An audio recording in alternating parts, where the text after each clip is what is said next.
네, 오늘 이 본문의 말씀을 중심으로 그 예수님의 성경관에 대해서 좀 살펴보려고 합니다. 예, 여러분 저희 교회가 어떤 교회인가요? 저희 교회는 강남 비전 교회입니다. 그렇죠? 그런데 저희 교회는 기독교 한국 침례회 소속의 침례교회입니다. 그렇죠? 그렇다면 침례교회란 어떤 교회일까요? 예. 저랑 같이 새신자 새가족 성경 공부 참여하신 분들은 다 잘 아실 텐데요. 이제 침례교회다라고 그러면은 많은 분들이 세례 말고 이렇게 뿌리는 세례 말고 우리는 침례를 주니까 그 침례교회입니다라고 말씀들을 많이 하십니다. 그렇죠? 뭐 틀린 얘기는 아닙니다. 그런데요, 저희 침례교회는 영국에서부터 시작을 했거든요. 근데 영어로 사실 세례와 침례의 구분이 없습니다. 전부 다 베프티즘이에요. 그렇죠? 그러니 영국에서 나온 사람들이 베프티즘을 가지고서 우리는 베프티즘을 하는 사람이니까 침례교회 베프티스트입니다라는 얘기를 하지는 않았을 테죠. 예, 저희가 침례교회 역사를 보면은 1709년에 그 영국의 앵글리칸 처치에서 저희가 분리되어서 나왔습니다. 그렇죠? 그리고 나가지고 실제로 그 당시에는 사실 침례다, 뭐 우리가 얘기하는 그건 침례다, 뿌리는 침례다, 아니면은 그 물에 잠기는 침례다 구분이 없었어요. 그냥 다 침례였습니다. 그러니까 이제 베프티즘이었습니다. 그리고 나서 우리 베프티스트 안에서 소위 말하는 침수례, 그러니까 침례를 거행하기 시작한 거는 그로부터 한 30년이 지난 1740년도부터입니다. 그렇죠? 그렇다고 하면은 사실 저희가 침수례를 하기 때문에 베프티스트가 됐습니다라는 거는 정확한 얘기는 아니죠. 그렇죠? 예, 침례교회의 시작은 사실은 유아 세례를 거부하면서 저희가 앵글리칸 처치에서 분리되어 나온 것입니다. 그리고 그 분리되어 나올 적에 그 분리되어 나온 사람들이 핵심적으로 갖고 있었던 기본 교리가 뭐냐 하면은 성경의 절대적인 권위, 성경의 무호성입니다. 그렇기 때문에 성경의 어디를 봐도 유아 세례가 맞지 않는 것 같습니다. 그거를 갖다가 반대해갖고 나온 사람들이 하나의 공동체를 만든 것이고요. 그리고 이 사람들이 우리는 베프티스트입니다 라고 선포하기 시작한 이유가 뭐냐 하면은 이분들이 신자의 침례를 주장하기 시작했어요. 신자의 침례라는 것은 그런 개인들이 자발적인 그런 믿음을 가지고 믿음 고백을 하고 그런 사람들한테만 침례를 베푸는 것을 얘기하는 것입니다. 그러니까 당연히 아직 자의식이 형성이 안 된 어린아이들, 인펜트한테 주는 유아 세례를 거부할 수밖에 없는 거죠. 그렇죠? 그리고 개인이 먼저 회심을 하고 신앙 고백을 한 사람들한테 세례, 베프티즘을 주기 시작한 겁니다. 그리고 나서 나중에 이 베프티즘에 대해서 성경을 더 고찰하다 보니까 성경적인 침례를 주는 방법이 물에 잠기는 거구나. 그래서 이건 나중에 들어온 거예요. 그래갖고 저희가 침례교회다라고 불리게 되는 것은 이렇게 신자의 침례를 받은 사람들이 모인 공동체, 베프티즘을 받은 사람들이 모인 공동체이기 때문에 저희가 베프티스트가 된 것입니다. 그러면은 왜 신자의 침례가 맞습니까? 라고 보면요, 여러분들 다 잘 아시는 그 지상 대명령이 있습니다. 그 마태복음 28장 19절인데요. 제가 한번 읽어드리겠습니다. 뭐 다 잘 아시는 말씀이에요. 너희는 가서 모든 민족을 제자로 삼아 아버지와 아들과 성령의 이름으로 침례를 베풀고, 다들 잘 아시는 말씀이죠. 근데 이게 사실 저희 그 침례교회에서 이 신자의 침례를 얘기할 적에 제일 먼저 제시하는 성경 구절입니다. 왜 그러냐면요, 여기에 보면은 첫 번째 무엇이냐 하면은 너희는 가서 모든 민족을 제자로 삼아. 그렇죠? 그러니까 침례를 누구한테 주는 거예요? 제자한테 주는 겁니다. 그렇죠? 그 제자는 누굽니까? 제자는 믿음을 고백하고 이제 내가 주님을 나의 구조, 주님을 나의 삶의 주인으로 모시겠습니다를 고백한 사람들이 제자 아니겠습니까? 그렇기 때문에 이 말씀 속에 우리 침례교에서 얘기하는 그 신자의 침례에 그 교리가 들어가 있는 것입니다. 이렇게 신자로서 침례를 받은 사람들로 교회를 구성하기 때문에 저희들은 베프티스트, 침례 받은 사람들의 교회, 저희가 침례교회가 되는 것입니다. 그리고 저희 침례교회에서 이렇게 내세우는 우리 침례교만의 교리가 있어요. 첫 번째 무엇일까요? 아까도 말씀드린 것처럼 첫 번째는 절대적인 성경의 권위를 인정하는 것입니다. 그게 무엇보다도 저희 침례교를 디파인하는 우리들의 그게 아이덴티티예요. 이제 그 성경을 보다 보니까 아까 말씀드렸던 그 신자의 침례도 나오는 것이고요. 그 다음에 만신도 제사장도 나오는 것이고요. 만인 제사장이 아닙니다. 믿는 사람들의 제사장입니다. 만신도 제사장이지요. 만신도 제사장이 뭐예요? 믿는 사람들한테는 다 성령님이 내주하심으로 이제 전부 다 한 명 한 명이 직접 하나님과 교제할 수 있고 우리가 제사장과 같은 역할을 할 수 있다는 거예요. 주님이 주시는 말씀을 들을 수가 있고, 그렇죠? 그렇기 때문에 한 명 한 명 각자가 주님의 말씀을 듣고 주님이 우리한테 주시는 음성을 듣고 기도의 응답을 받고 그런 사람들이 주님으로부터 받은 그 의견들을, 그러니까 나의 생각의 의견이 아니라 주님이 그렇게 주신 신자로서 받은 마음을 갖다가 어떤 교회에서 의사결정을 하기 표시를 하는 것이 이것이 침례교회에서 말하는 회중정치입니다. 그리고 아까 말씀드린 것처럼 이 유아 세례를 갖다가 하고 있었던 그런 국가교회, 국교에서부터 분리되어 나온 것이기 때문에 전통적으로 그런 종교의 자유와 그다음에 교회 그리고 국가의 분리를 저희 침례교회에서는 얘기를 하고 있습니다. 또한 특징으로 저희 침례교회에서는 많은 성례 중에 침례하고 성만찬만 인정을 합니다. 다른 것들을 인정을 안 한다는 것이 아니라 저희들이 성례로 지키는 것은 침례와 성만찬만을 합니다. 그리고 아주 특별한 것이 있는데요. 구원관입니다. 이제 신앙생활을 조금 많이 하시고 오랫동안 좀 성경 좀 공부하셨다 하는 분들은 칼빈주의 또는 아르미안주의 뭐 이런 말씀을 들어보셨을 거예요. 근데 뭐 간단하게만 말씀드리면은 이 칼빈주의는 주로 장로교에서 얘기를 하죠. 무엇입니까? 하나님의 그런 예정서를 갖다가 중심으로 하는 신학입니다. 그래서 칼빈이 주장한 것이고요. 그 다음에 아르미안주의는 이제 뭐 감리교라든가 웨슬리안주의라든가 그런 쪽에서 얘기하는 건데 이거는 개인의 자유. 하나님께서 은혜를 베푸시지만 사람이 개인의 자유로 자유의지로 이거를 내가 거부할 수도 있고 받아들일 수도 있는 거 아니야? 라는 데서부터 시작한 것이 아르미안주의예요. 그래갖고 뭐 감리교회라든가 이제 그런 쪽에서는 이제 아르미안주의로 그렇게 합니다. 근데 저희 침례교회에서는요. 이 칼빈주의와 아르미안주의를 갖다가 다 수용을 합니다. 이런 일화가 있어요. 저희 신학교에서 조직 신학 교수님이 지난주에도 그런 말씀을 하셨는데요. 본인이 미국 학회에 나가갖고 어떤 주제를 놓고 발표를 했는데 어떤 사람이 손을 들더니 그런 말씀을 하시더래요. 거기 앉아 있으신 분이 그래갖고 당신은 칼빈이스트입니까? 아니면 뭐 아르미안주의입니까? 정체를 밝히세요. 그렇게 물어봤다는 거예요. 그리고 교수님이 난감해갖고 이러다가 나는 베프티스트입니다. 나는 침례주의자입니다. 라고 말씀을 했다고 합니다. 왜 그러냐 하면요. 성경에는 분명히 하나님의 주권, 하나님의 예정하심이 나와 있습니다. 성경에는 또한 하나님께서 우리를 자유의지를 가진 그 영적인 존재로 창조하시고 우리들을 그렇게 인정하시는 것이 나와 있어요.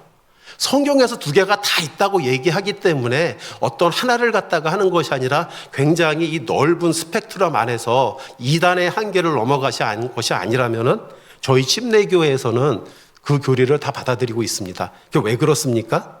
바로 우리가 그런 성경 중심을 갖고 있는 가장 근본적인 침례교의 교리가 바로 이 성경 중심이기 때문입니다. 그래갖고 17세기부터 저희 베프티스트를 향해 가지고 당신들은 성경주의자입니다. 예, 그런 닉네임을 저희가 갖고 있습니다.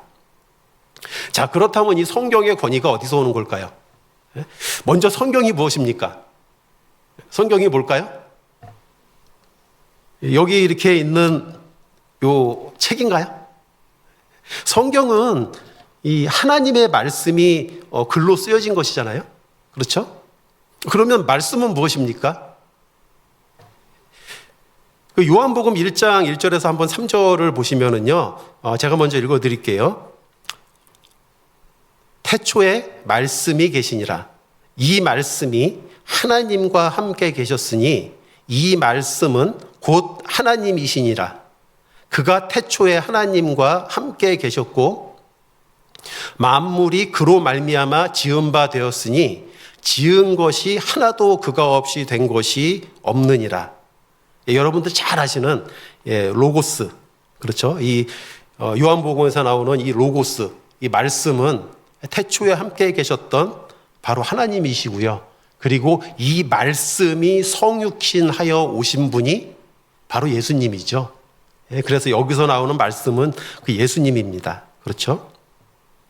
그러니까 이 요한복음 1장에서는 이 말씀이 육신을 입고 성육신하고 오신 분이 예수님이고, 그리고 그 말씀이 이 태초부터 같이 있었던 이 하나님의 말씀이 글자로 기록된 것이 바로 이 성경입니다. 그렇죠? 그러니까 이 성경 자체로 이것이 그냥 글로 쓰여진 책이 아니라 이 성경이 뭐예요? 이것이 하나님의 특별 계시이고요. 계시라는 것은 하나님께서 나의 뜻이 이런 거야, 나는 이런 존재야, 내가 이렇게 당신들을 사랑하고 있어, 내가 너희를 만들었어, 내가 태초부터 너희들을 예정해갖고 태에서부터 너희들을 선택했어. 이걸 저희가 어떻게 알아요? 하나님이 저희한테 말씀을 해주셨기 때문에 아는 거예요. 그 하나님이 친히 그렇게 알려주지 않으시면 저희가 그걸 알 수가 없습니다. 이렇게 하나님이 저희한테 알려주시는 걸 계시라고 합니다. 그렇죠? 그리고 그 계시를 적어 놓은 것이 이 성경이기 때문에 이 성경 자체를 저희는 특별 계시라고 합니다. 그리고 그 특별 계시를 또한 증언하고 있는 것이 이 성경인 것입니다. 이 성경은 여러분들 잘 아시는 것처럼 이 성경의 저자가 누굽니까? 하나님이시죠. 그래서 그 디모데후서 3장 16절 잘 아시는 구절이죠. 모든 성경은 하나님의 감동으로 된 것으로 교훈과 책망과 바르게 함과 의로 교육하기에 유익하니. 많이 들어보셨을 거예요. 특히 저희 교회는 성경의 중요성을 굉장히 많이 하고 있지 않습니까? 저희 이 금요 성경 아카데미에서도 이 성경을 주제로 한 설교 말씀과 이 교육을 굉장히 많이 하고 있어요. 그리고 저희 필사도 계속 장려를 하고 있고, 또 자기 나이만큼 이 성경을 읽어야 한다. 저희 담임 목사님께서도 늘 강조를 하시지 않습니까? 그 왜 그러냐 하면은 이 성경이 바로 하나님의 영감으로 쓰여진 하나님의 계시이기 때문입니다. 그 자체에서 이것이 하나님의 영감으로 하나님이 직접적인 쓰신 글이기 때문에, 하나님이 주신 말씀이기 때문에 성경의 권위가 1차적으로 거기서 나오는 거예요. 그 다음에 저희가 알고 있는 것처럼 이 성경을 적은 사람들, 특히 신약 성경을 적은 사람들이 다 사도지 않습니까? 그런 역사적으로 그런 사도적인 권위가 있는 인간 저자들이 있기 때문에 이 성경의 권위가 나오는 것입니다. 또한 역사적으로 이 교회에서 역사 속에 이 성경의 권위가 증명되고 있고, 이 성경의 권위로 교회가 지금까지 2000년 넘게 이어져 오고 있기 때문에 이 성경의 권위가 있는 것입니다. 그리고 무엇보다도요, 이 성경의 권위가 어디서 나오냐 하면은 예수님, 말씀이 성육신하여 오신 예수님께서 스스로 이 성경의 권위에 대해서 증언을 하고 있기 때문에 성경의 권위가 나오는 것입니다. 그래서 오늘 한번 여러분들하고 살펴보고자 하는 것이 예수님의 성경관이에요. 어떻게 실제로 성육신하신 예수님께서 이 기록된 말씀 성경에 대하여 어떤 말씀을 해주셨는지, 이 성경의 권위를 어떻게 인정하셨는지 한번 살펴보려고 합니다. 자, 다시 한번 오늘 본문 말씀을 좀 보겠습니다. 다시 보면은요, 내가 율법이나, 여기 내가는 예수님이 말씀하시는 거예요. 제가 아닙니다. 예수님께서 말씀하시기를 내가 율법이나 선지자를 폐하러 온 줄로 생각하지 말라. 폐하러 온 것이 아니요 완전하게 하려 함이라. 여기에서 보면은 율법이나 선지자라고 말씀을 하셨는데요. 포괄적으로 성경을 말씀하신 겁니다. 그렇죠? 여기가 율법이라는 특히 이 단어는요, 이 성경 안에서 좁은 의미로는 모세오경을 얘기해요. 그렇죠? 창세기, 출애굽기, 레위기, 민수기, 신명기, 이 모세오경을 얘기하지만 일반 조금 더 넓은 의미로는 이 성경 전체를 얘기합니다. 그래갖고 이 사복음서를 통해서 보면은 예수님께서도 그런 개념으로 말씀을 하셨고요. 또 그 당시에 서기관들이나 유대인들도 동일하게 이 율법이라는 것을 얘기할 적에 꼭 모세오경뿐만이 아니라 그런 선지서와 그 다음에 시편까지 포함해서 율법이다라는 얘기를 많이 합니다. 실질적으로 누가복음 24장 44절에 보면요, 이런 글이 나옵니다. 또 이르시되 내가 너희와 함께 있을 때에 너희에게 말한 바 곧 모세의 율법과 선지자의 글과 시편에, 그러니까 여기서 다 나열을, 이 구약이죠. 예수님 시대의 성경은 구약이니까요. 구약에 나오는 모든 그런 모세의 율법, 선지자의 글, 그리고 시편, 이거를 이렇게 세분화갖고 말씀을 하시면서 이것이 나를 가리켜 기록된 모든 것이 이루어져야 하리라 한 말이 이것이니라 하시고, 이에 그들의 마음을 열어 성경을 깨닫게 하시고, 여기서 이제 얘기하는 건 성경은 이 모세의 율법, 선지자의 글, 시편을 얘기하는 것이잖아요. 그런데 요한복음 10장 34절에 보면은요, 또 이런 말씀을 하십니다. 예수께서 이르시되 너희 율법에 기록된 바 내가 너희를 신이라 하였노라 하지 아니하였느냐. 성경은 폐하지 못하나니 하나님의 말씀을 받은 사람들을 신이라 하셨거늘 하고 말씀을 하시거든요. 근데 여기에 기록된 내가 너희를 신이라 하였노라 하지 아니하였느냐, 이거는 이제 시편 82편의 말씀을 인용하신 겁니다. 그러면은 여기서 율법에 기록된 바라고 얘기한 것은 시편을 갖다가 얘기한 거예요. 그러니까 시편을 갖다가 율법이라고 예수님께서 이렇게 칭하십니다. 뭐 마찬가지로 이제 찾아보진 않겠습니다만 그 마태복음 12장 34절 같은 경우에도 보면요, 이사야서도 동일하게 예수님께서 율법이라고 칭하시지만 실제로 인용하신 구절은 이사야서 9장의 말씀을 인용을 하십니다. 이렇게 선지서의 말씀이나 시편이나 이 모세오경이나 이거를 다 통틀어서 율법이라고 하고 그것을 성경이라는 용어로 쓰고 있기도 하고요. 그 다음에 세분화해서 얘기할 적에는 그렇게 모세의 율법, 선지자의 글, 시편 이렇게 나눠갖고 구약을 얘기하기도 합니다. 자, 다시 한번 본문의 말씀을 좀 17절, 마태복음 5장 17절 한번 다시 한번 제가 볼게요. 이 본문을 살펴보면요, 예수님께서 이 오신 목적이 성경을 무너뜨리거나 아니면 없애려고 온 것이 아니다라고 말씀을 하십니다. 보겠습니다. 내가 율법이나 선지자를 폐하러 온 줄로 생각하지 말라. 폐하러 온 것이 아니요 완전하게 하려 함이라. 여기 본문에 폐하러 오지 않았다라고 하시면서 이 폐하다라는 이 단어는요, 이게 헬라어 동사로는 이게 카탈루오인데요. 이게 마태복음 안에서만 보면은요, 이 본문의 말씀을 제외하면은 이제 24장, 26장이 한 3번 정도 나옵니다. 마태복음 안에서. 그런데 모두 용례가 어떻게 되냐 하면은 그 성전 건물이 다 무너져 갖고 돌 위에 돌 하나도 남지 아니한다라는 것을 그 얘기할 적에 이 폐하다라는 단어가 쓰여요.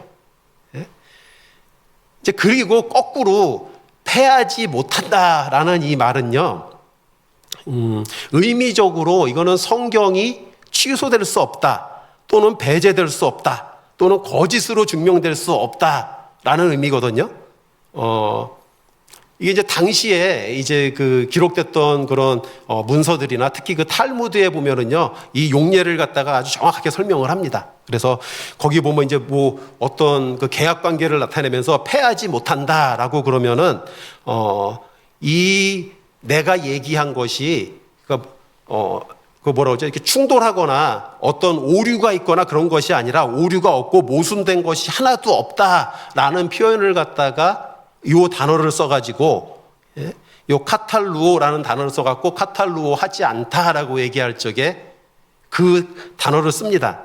그러니까 다시 얘기하면은 이 패하지 못한다라는 것은 성경을 없앤다라는 의미도 있지만 그것이 아니라 성경이 모순되지 않다라는 걸 얘기하는 거예요. 그러니까 이 성경을 내가 잘못됐다고 여기에 나온 말이 아니라는 것을 갖다가 얘기하려고 온 것이 아니야 라고 말씀을 하시는 겁니다.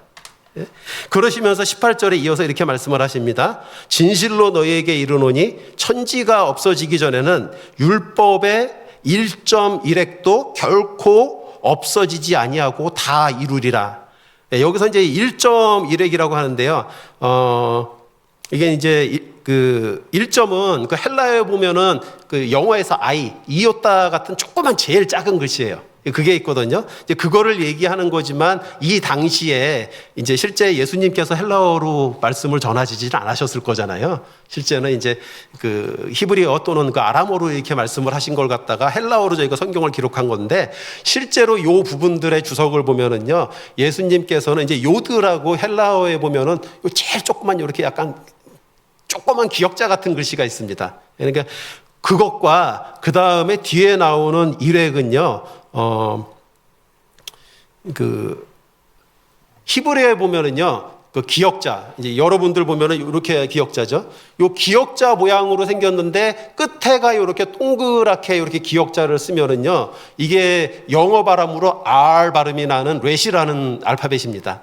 그리고요, 똑같은 기역자인데 여기가 직각으로 돼갖고 요 끝에 조금 튀어나오게 이렇게 쓰면은요, 요거는 달렛 그래갖고 영어로 알파벳으로 D자에 해당하는 단어입니다.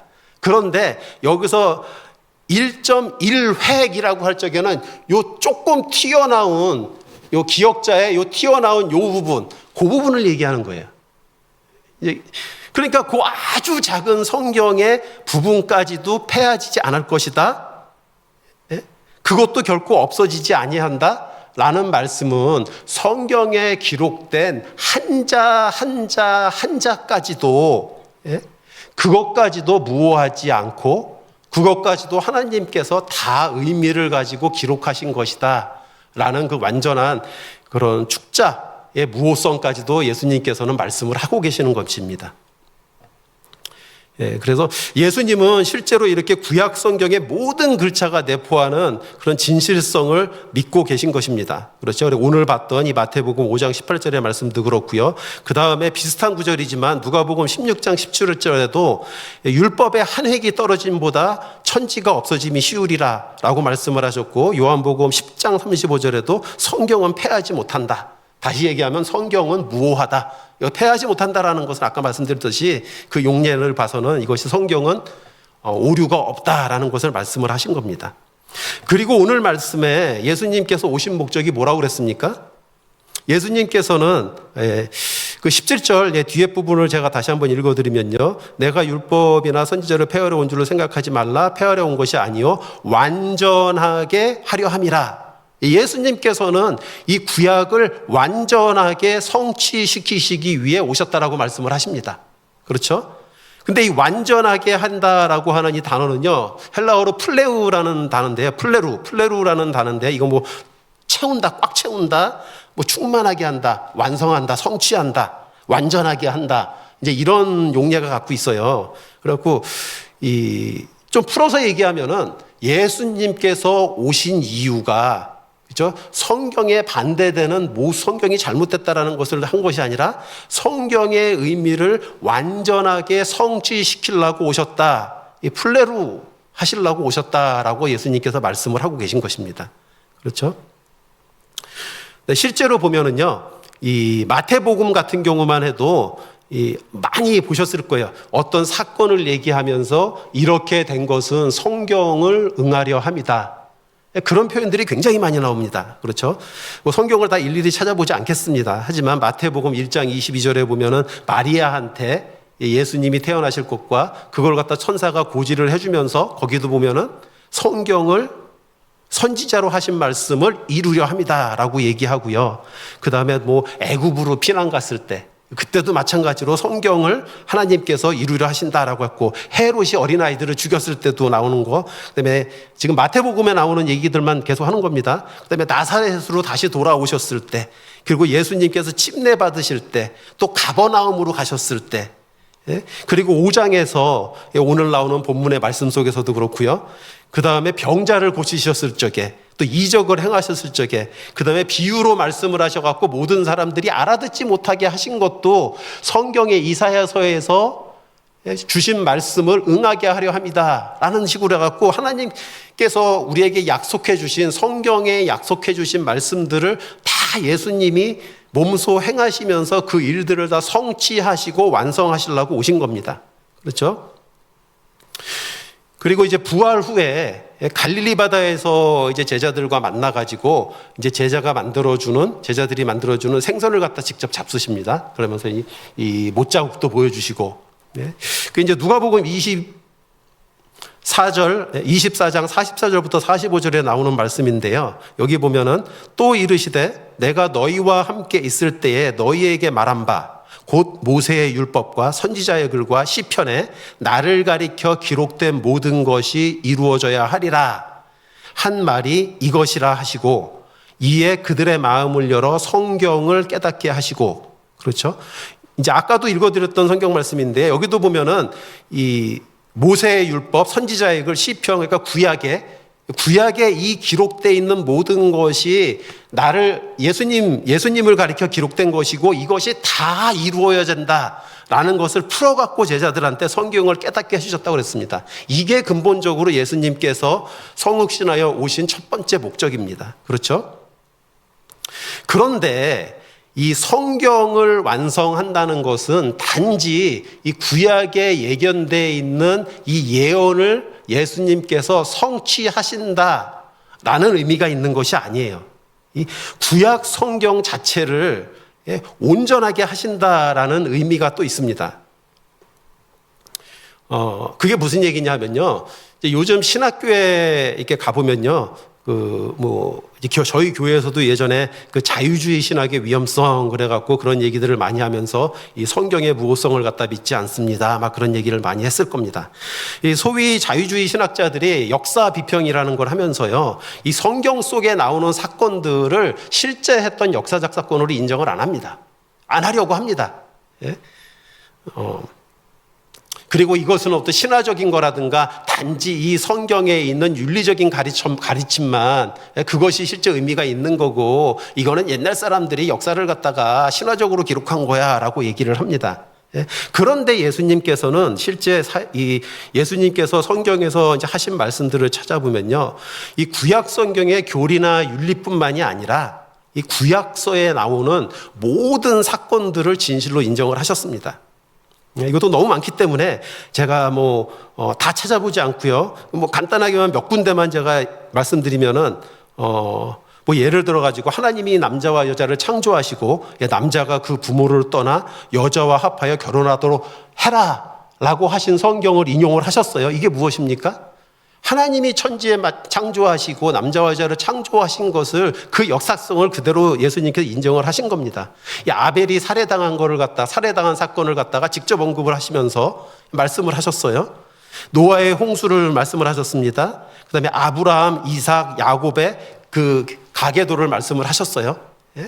너희들이 성경에 그 아브라함과 이삭과 야곱의 하나님이라 쓰인 것을 보지 못하였느냐라고 말씀하시면서 그다음에 소돔이 멸망한 거, 그다음에 모세의 그런 불타는 덤불에서 하나님을 만난 사건, 광야에서 장대에 매달렸던 놋뱀, 그다음에 광야에서 받았던 만나, 그다음에 그 엘리야 시대에 3년 6개월 동안 흉년과 그 사렙다 과부, 그런 모든 일들에 나오는 그런 사건들, 그 역사성들을 갖다가 예수님께서는 다 인정을 하시고 인용을 하셨습니다. 뭐 그것뿐만이 아니라 너무나 많은 그런 말씀들을 예수님께서 성경에 구약에 기록된 말씀들을 인용을 하셨어요. 성경의 역사성을 예수님께서 있던 사실 그대로 인정을 하시는 전제로 말씀을 전하셨습니다. 그뿐만이 아니라 요즘 또 그 자유주의 신학자들이 그 소위 그 문서 비평이라는 것을 합니다. 요즘은 이제 문서 비평을 갖다가 안 하면은 그게 무슨 학문이냐 그러면서 문서 비평이라는 것을 하는데요. 그러면서 얘기하는 것이 뭐냐 하면은 이 성경의 저자들이 우리가 알고 있는 저자들이 실제로 쓴 것 같지 않다라고 얘기를 합니다. 대표적으로 모세오경은 모세가 쓴 게 아니라고 얘기합니다.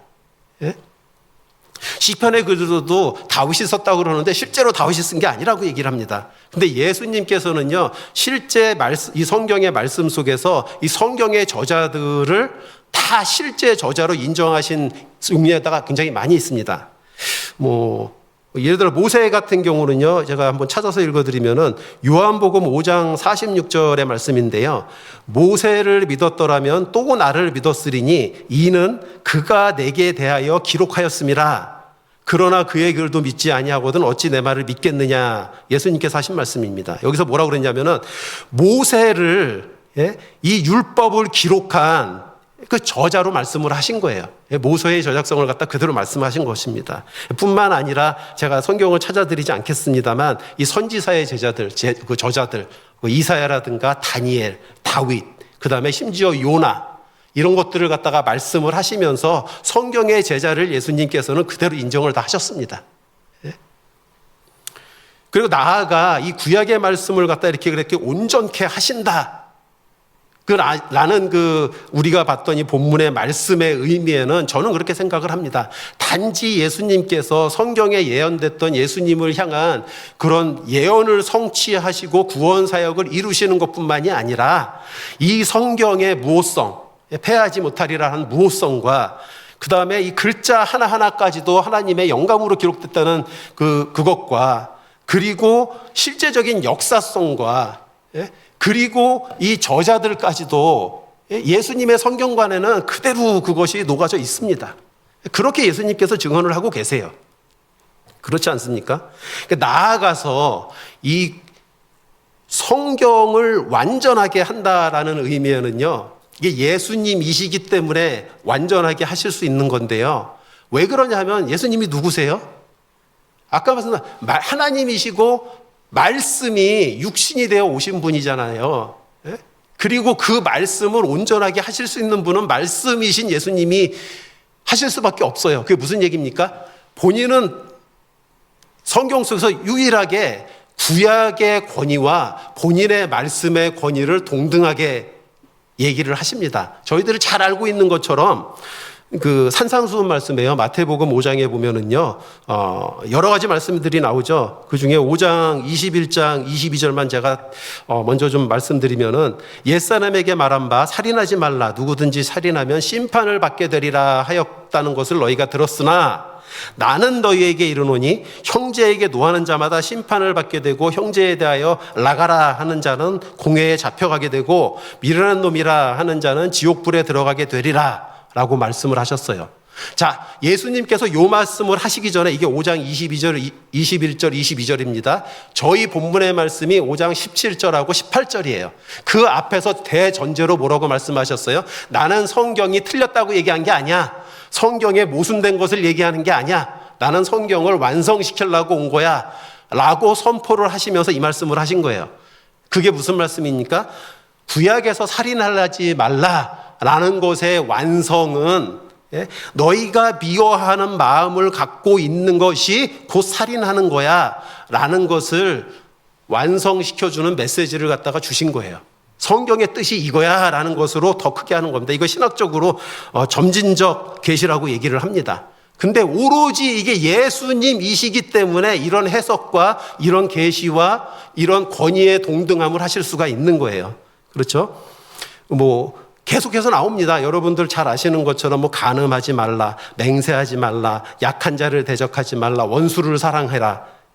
이러한 말씀들을 갖다 다 통해 갖고 예수님께서는 이 자신의 말씀과 이 구약의 성경의 말씀을 동등된 권위를 갖고 있는 말씀으로 그 얘기를 하십니다. 이게 예수님이 갖고 계신 예수님이기 때문에, 말씀이 성육신하신 예수님이기 때문에 하실 수 있는 예수님의 성경관이고 예수님의 권위입니다. 네, 마지막으로 이 예수님의 이 삶을 저희가 이 성경을 통해서 보면은요, 실질적으로 이 삶 속에서 예수님은 어떤 그런 신학적인 토론을 하거나 또는 어떤 권위를 나타내실 적에 늘 성경을 갖다가 인용을 하셨어요. 그렇죠? 잘 아시는 것처럼 예수님께서 시험을 받을 때도 그 세 가지 시험 모두 다 기록되었을 때 말씀으로 반박을 하셨습니다. 그리고 예수님께서는 이 말씀을 성취하러 오셨다라고 우리 본문에서 본 것처럼 말씀을 하셨고요. 그렇죠? 그리고 또 이제 히브리서의 말씀이나 이제 그런데 보면은 예수님께서는 항상 이 말씀에 대한 순종, 말씀에 대한 이 순종이 그런 하나님에 대한 봉사보다 훨씬 우선한다라는 그 삶의 모습을 갖다가 실제 그 삶에서 보여줬습니다. 그렇죠? 그리고 또 중요한 말씀이 하나 있는데요. 요거는 한번 찾아서 읽어보겠습니다. 마태복음 22장 31절인데요. 한번 제가 읽어드리면은요. 먼저 세번역으로 한번 읽어드리겠습니다. 그러면 세번역이 이게 더 뜻을 잘 나타냅니다. 세번역으로 제가 한번 읽어드릴 텐데요. 죽은 사람들의 부활을 두고 말하면서 너희는 아직도 하나님께서 너희에게 하신 말씀을 읽어보지 못하였느냐. 이게 이제 어떤 장면이냐면 사두개인들이 와갖고 그 부활이 없다는 걸 얘기하면서 그 얘기하잖아요. 그 제대 결혼해가지고서 7명한테 하나씩 다 죽어갖고서 되면은 나중에 그 아내가 누구의 아내입니까? 이제 그런 얘기를 할 적에 예수님께서 하신 말씀입니다. 그렇죠? 그러면서 죽은 사람들의 부활을 두고 말하면서 너희는 아직도 하나님께서 너희에게 하신 말씀을 읽어보지 못하였느냐 그랬는데, 여기에서 너희에게 하신 말씀을 보면은 영어 성경으로 보면요, God said to you, 그러니까 하나님이 말하신 거예요. 하나님의 이렇게 말로 하신 거, 그것을 너희가 읽어보지 못했느냐, read하지 못했느냐 라는 거거든요. 그러니까 이 하나님의 음성을 너희가 읽어보지 못했느냐라는 의미 속에 실질적으로 하나님이 주시는 음성을 듣는 방법의 이 첫 번째가 성경이다라는 것을 말씀을 하고 계신 겁니다. 요즘은 여러분들은 잘 아시는 것처럼 요엘에서 예언한 것처럼 지금은 영이 풀리는 시대에 우리가 살고 있습니다. 말세에 살고 있어요. 그러니까는 너무나 많은 성령의 사역을 한다면서 굉장히 이렇게 좀 오버해가지고서 신사도도 나오고 굉장히 이상한 그런 것들이 많이 나오지 않습니까? 예언이라든가 잘못된 방언이라든가 굉장히 주의를 해야 되는데, 그럼에도 불구하고 지금 우리가 살고 있는 이 시대가 성령이 풀린 시대이기 때문에 실질적으로 그러한 또 올바른 성령의 역사도 일어나고 있습니다. 그렇죠? 근데 많은 사람들이 우리가 하나님의 음성을 듣습니다. 기도 중에 듣습니다. 하나님의 그런 뜻을 우리가 알아듣습니다. 라고 얘기해야 되는데요. 그것도 그렇게 역사하실 수도 있습니다. 그러나 가장 기본적으로 저희가 해야 될 것은 하나님의 음성을 듣는 첫 번째 방법은 바로 이 성경에 있는 것입니다. 예수님께서 여러 그런 구절에서 여러 이런 논쟁을 통해 갖고 그렇게 말씀을 하셨어요. 하나님이 이렇게 말씀하시는 것을 너희들이 듣지 못하였느냐 라고 말씀하실 적에 이 성경을 통해서 너희들이 읽지 못하였냐라는 말씀으로 얘기를 하셨습니다. 이제 말씀을 한번 좀 정리해 보려고 합니다. 오늘 저희는 이 본문의 말씀을 가지고서 이 예수님의 성경관, 과연 이 예수님이 이 성경에 대해서, 말씀이신 예수님이 이 성경에 대해서 어떻게 증거를 하셨는지, 어떻게 그 권위로 말씀을 하셨는지에 대해서 좀 살펴봤습니다. 이 성경의 절대 권리를 인정하는 것이 우리 강남비전교회의 그리고 우리 침례교단의 정신이고 믿음입니다. 그리고 이 하나님께서는 이 성경을 옆에 두고 우리가 늘 읽고 순종하는 사람들에게 성공과 축복을 약속을 하셨습니다. 그 여호수아 1장 8절의 말씀에 보면은요, 이게 이제 여호수아를 갖다가 이제 차세대 지도자로 주님께서 하나님께서 세우면서 그 여호수아한테 약속으로 주신 말씀이에요. 그 여호수아 1장에 나오는 말씀입니다. 그 8절을 제가 좀 읽어드리면요. 이 율법책을 내 입에서 떠나지 말게 하며 주야로 그것을 묵상하여 그 안에 기록된 대로 다 지켜 행하라. 그래야면 내 길이 평탄하게 될 것이며 내가 형통하리라 라고 말씀을 하셨습니다. 근데 여기에 나온 거 이제 원문을 조금 더 볼 것 같으면요. 이 평탄이라는 단어는 요즘 우리말로 석세스입니다. 성공입니다. 그리고 여기에 나오는 형통이라는 말은요. 번영이에요. 너희들 부자 되게 해주겠다는, 너희들 성공하고 부자 되게 해주겠다는 약속입니다. 언제요? 율법책을, 성경을 입에서 떠나지 말게 하며 네 옆에 두고 주야로 묵상하고, 그리고 뭐라고 그랬어요? 그 안에 기록된 대로 지켜 행하면. 이 말씀을 우리가 필사를 하고 읽고 계속 읽어야 되는 이유가 이것이 진리의 말씀이고 하나님의 계시고 하나님의 음성을 듣는 것이기 때문이기도 하지만 이 안에 있는 하나님의 축복의 언약의 약속이 이 안에 있기 때문입니다. 그렇죠? 오늘 여기서 여호수아에게 해주신 말씀은 단지 여호수아한테 주신 것뿐만이 아니라 오늘날 저희한테도 하나님께서 이 성경을 통해서 주시는 축복의 약속입니다. 그래서 이러한 성경의 말씀과 이 옆에 두고 우리가 늘 묵상하고 함께 할 적에 이 하나님께서 약속하신, 그리고 이 시대가 지나지 아니하고 이 천지가 없어질지언정 내 말이 없어지지 아니하리라 라고 말씀하셨던, 세대가 아무리 바뀌어도 이 말씀은 변하지 않으리라, 하나님의 진리의 말씀은, 약속은 변하지 않으리다 라고 말씀하신 그 약속, 그 성공과 축복과 그 영원히 우리가 누려야 되는 그 하나님의 은총이 저와 여러분에게 늘 함께하는 저희가 되기를 예수님의 이름으로 축원드립니다. 다 함께 기도하시겠습니다. 하나님 아버지 감사합니다. 오늘 저희가 말씀이 육신이 되어 오신 그 예수님이 어떻게 그 하나님의 영감으로 기록된 이 성경에 대해서 손수 증거하시고 어떻게 우리에게 가르침을 주셨는지, 또 예수님께서는 이 성경에 입각하여 어떻게 하나님 앞에 순종하며 그 뜻을 이루어 가시고 완성하시고 우리에게 가르침을 주셨는지, 또 그런 축복의 말씀을 주셨는지 저희가 묵상을 해봤습니다. 늘 저희의 삶 속에서 이 성경을 옆에 두고 떠나지 않게 하며 주야로 묵상하고 이 안에 기록된 대로 다 지켜 행할 수 있는 저희 되게 하여 주시옵소서. 성령님 그렇게 인도하여 주시옵소서. 하나님의 축복 안에서 한 명도 떨어지지 아니하고 낙오하지 않는 저희 강남비전교회와 저 되게 하여 주시옵소서. 예수님의 이름으로 감사하며 기도드립니다. 아멘.